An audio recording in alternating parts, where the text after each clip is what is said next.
இது வரைக்கும் சினிமாவில் சொல்லாத விஜய் அண்ணன் அரசியலில் சொல்லியிருக்கிறாரு. அதனால அவங்க ஒரு நட்பு இருக்கு, அதை தான் அவங்க வெளிப்படவே எங்க மேடையில சொல்லியிருக்காங்க. என்ன சொன்னார்னா, விஜயகாந்த் சார் இருந்தப்பனா அவர் பேசல, மறைஞ்சதுக்கு அப்புறம் இப்போ வந்து அரசியலுக்காக பேசுறாருன்ற மாதிரி சொல்லியிருக்காங்க. அதை எப்படி சார்? அது எங்க பொதுச்செயலாளர் தெளிவான விளக்கத்தை கொடுத்துட்டாங்க. அதுக்கு அதே கருத்தை எடுத்துக்கோங்க. ஏன்னா சீமான் அந்த உண்மையை உறக்க சொல்லியிருக்காங்கன்னு சொல்லியிருந்தாங்க. அந்த விஷயத்தை நான் பார்த்தேன். அதே சீமான் தான் விஜயகாந்த் அவரை எதிர்த்து அந்த நேரத்தில் ஏன்னா இன்னைக்கு சீமான் அண்ணன் வந்து இன்னைக்கு யார் என்னைக்கு ட்ரெண்ட் அதை பத்தியே பேசினா அவர் கட்சியை வளர்த்திருக்காரு. அன்னைக்கு கட்சியை ஆரம்பிக்கும் கேப்டன் ட்ரெண்டு.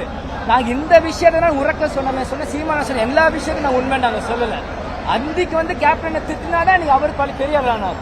இன்னைக்கு அவர் வாங்கின ஓட்டெல்லாம் நீ கேப்டன் திட்டினால தான் அன்னைக்கு வந்துச்சு. இன்னைக்கு யாரு ட்ரெண்ட் அந்த இன்னைக்கு அவரை திட்டுவாங்க. அதனால அவர் ட்ரெண்டுக்கு வேறையமா போறாங்களே தவிர பழசு புதுசு பார்ப்போம்னா அரசியல உண்மை நிரந்தர எதிரியும் இல்லை, நண்பனும் இல்லை. இதுதான் உண்மை, இது நிதர்சன உண்மை. இதுதான்.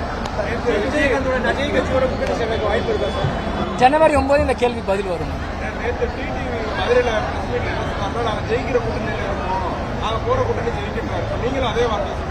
ஒவ்வொரு கட்சியோட நம்பிக்கை அதுதான் நான் சொல்றேன். ஒவ்வொரு கட்சியோட நம்பிக்கை